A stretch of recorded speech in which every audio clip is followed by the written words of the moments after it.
নীরবতার তৃতীয় অধ্যায়।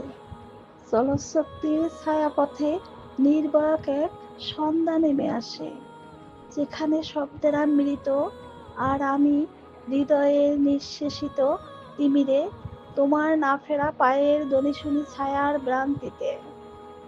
তুমি ছিলে ধূপের মতো জ্বলেছিলে, নিবেছ নিবৃত সন্দেহহীনতায়। তোমার ছোঁয়ার উষ্ণতা এখনো এক প্রকার ঠান্ডা দহন, যা প্রতিটি নিঃশ্বাসে ছড়ায় দহনশীল নৈঃশব্দ। সময় সে এক প্রতারণামূলক সন্ন্যাসী, যে তোমার সমস্ত স্মৃতিকে মন্দ্র করে আবৃত করে। তবু কিছু চিহ্ন থাকে, যেমন পরিত্যক্ত জানালার কাছে জমে থাকা নিঃশ্বাস, যা আজও আমার অপেক্ষার নাম লিখে দেয় কুয়াশার হরফে। আমি আজ আর কান্না করি না, কান্নারও এক জৈবিক মৃত্যু ঘটে, যখন অপেক্ষা প্রস্তর হয় আর প্রেম হয়ে ওঠে এক বহুভুজ ব্যথার বক্ররেখা। সৈয়দ আমনী।